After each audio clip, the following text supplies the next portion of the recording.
ঠিক শুরুতে আমরা দেখতে পাই খাবার টেবিলের সবার সামনে অভিমন্যু ছুটির মুখে লেগে থাকা খাবার মুছে দেয় আর বলে, বাচ্চা বউ বিয়ে করেছি আমি, ঠিকমতো খাবে তো? এই দেখো, ছোট বাচ্চাদের মতো খাবার খেয়ে মুখে লেগে আছে। ছুটির মুখে লেগে থাকা খাবার মুছে দেওয়া দেখে খাবার টেবিলে উপস্থিত থাকা সবাই খুব বিরক্ত বোধ করে এবং জয় শতরূপাকে বলে, তোমার ছেলেকে একটু সংযত হতে বলো, কি হচ্ছে কি এটা? এদিকে ছুটি খাবার টেবিল থেকে উঠে যেতে যায়, তখন ঝুমকি বলে, তুই শান্তিতে ঘুমোতে পারছিস ওই ঘরে ওই বিছানায়? ছোট থেকে অভি আমার ছিল, আমার ছোটবেলার অভিকে তুই আমার থেকে কেড়ে নিয়েছিস, আমাকে কষ্ট দিয়ে তুই শান্তিতে ঘুমোতে পারছিস? পরক্ষণে ছুটি বলে, ঝুমকি তুই এটা আমাকে বলতে পারলি? কথাটা বলে কান্না করতে করতে ছুটি বাগানে চলে যায়। এদিকে অভিমন্যু যেতে গেলে ঝুমকি বলে, তুমি কোথায় যাচ্ছ অভি? তখন অভি বলে, ছুটি আমার বিবাহিতা স্ত্রী, ওকে হার্ট করতে গেলে অন্তত 10 বার ভাববে। সবাইকে আগেই বলেছি আমি ভালোবেসে বিয়ে করেছি, তাই ওর ভালো মন্দ সবকিছু দায়িত্ব আমার। কথাটা বলেই অভিমন্যু বাগানের দিকে যায়। তখন ঝুমকি মনে মনে বলে, আজকে একটা হেস্তনাস্ত করেই তারপর যাব। পরের সিনে আমরা বাগানে দেখতে পাই ছুটি বাগানে কান্না করে আর বলে, আমি এসব কিছু কখনোই চাইনি, আমি কখনো ঝুমকির খারাপ চাইনি, আমি কোনো কিছুই ওর থেকে কেড়ে নিতে আসিনি। এরপর পরক্ষণের মধ্যেই বাগানে একটা সুন্দর মৃদুল হাওয়া বইতে থাকে, যা দেখে ছুটি বলে, এখানে আসলেই কেন জানি মনটা ভালো হয়ে যায়, মনে হয় জায়গাটাতে আমি অনেকবার এসেছি। বাতাসের কারণে সোনালু ফুল পড়াতে ছুটি উপভোগ করতে থাকে। এরপর সেখানে অভিমন্যু এসে সরি বলাতে ছুটি বলে, আমাদের আর কিছু হারানোর নেই, কারণ আমাদের কখনো কিছু ছিলই না, টাকা পয়সা সম্মান ঐশ্বর্য। ছুটির কথা শুনে অভি বলে, আপনি ঝুমকির কথায় কখনো হার্ট হবেন না, ওকে এত অ্যাটেনশন দেওয়ার দরকার নেই, এখন আসছে কিছুদিন পর আর আসবে না। পরক্ষণে ছুটি বলে, তাহলে কি সবকিছু সমাধান হবে? আমি আমার বাবাকে বাঁচানোর জন্য আপনার কথায় রাজি হয়েছি, আপনার সমস্ত শর্তে রাজি হয়েছি। অভিমন্যু বলে, আপনি যেমন আমার শর্তে রাজি হয়েছেন ঠিক তেমনি আর কোনো উপায় না পেয়ে আমিও কাজটা করতে বাধ্য হয়েছি, কিন্তু সবসময় এই কথাগুলো বলবেন না, কেউ শুনে নিতে পারে। পরবর্তীতে ছুটি যেতে গেলেই গাছের সাথে ছুটির ওড়না বেঁধে যায়, যা দেখে ছুটি গাছকে বলে, হ্যাঁ তুই আবার বাকি থাকিস কেন?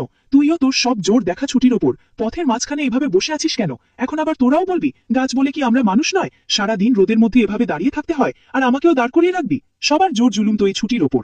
ছুটির কথা শুনে অভিমন্যু ছোটবেলার পরীর কথা ভাবতে থাকে আর বলে, এই মেয়েটার পরীর মতো একই কথা, না না এটা কোইন্সিডেন্স, আমি সবসময় পরীর কথা ভাবছি তাই হয়তো মেয়েটাকে পরী ভাবছি, এই মেয়েটা কখনোই আমার পরী হতে পারে না, এই মেয়েটা কি করে আমার পরী হবে? পরের সিনে আমরা দেখতে পাই ছুটিকে গাছের গোড়ায় বসে থাকতে দেখে ঝুমকি পিঁপড়ায় মোড়ানো ডাল এনে পিছন থেকে ছুটির পিঠে দিয়ে পালিয়ে যায়, আর ছুটি পিঁপড়ে কামড়ানোর জ্বালায় ছটফট করতে থাকে এবং ঘরে চলে যায়। এদিকে এমন ছটফট করা দেখে অভি জিজ্ঞেস করে, কি হয়েছে, আপনি এমন করছেন কেন? ছুটি বলে, বুঝতে পারছি না কি হয়েছে, তবে অনেক জ্বালা করছে। পরক্ষণে অভি বলে, আরো বন বাদারে ঘুরে বেড়ান, তাহলে তো এমনটা হবেই।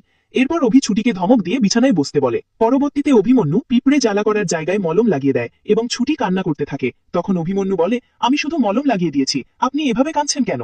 ছুটি বলে, প্লিজ আমাকে ক্ষমা করুন, আমাকে একটু একা থাকতে দিন, আপনি এখান থেকে চলে যান, আমাকে একা ছেড়ে দিন, আমাকে অস্বস্তির মধ্যে ফেলবেন না।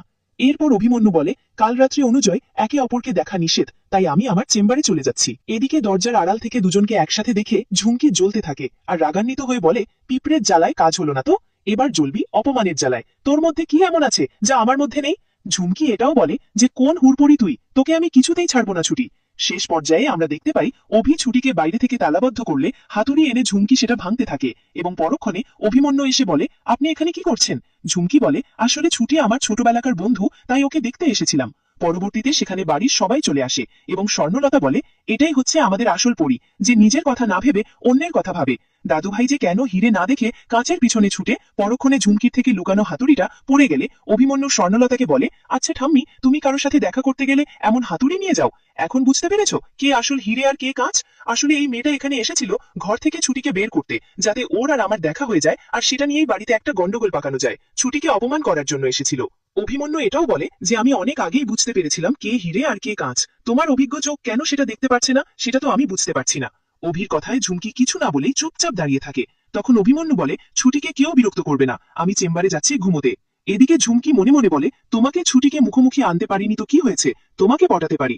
ঝুমকি যে কি করতে পারে সেটা আজ তোমাকে দেখাবো, আমি যে বাদুড়িনি তোমাকে বাদর নাচ নাচাবো।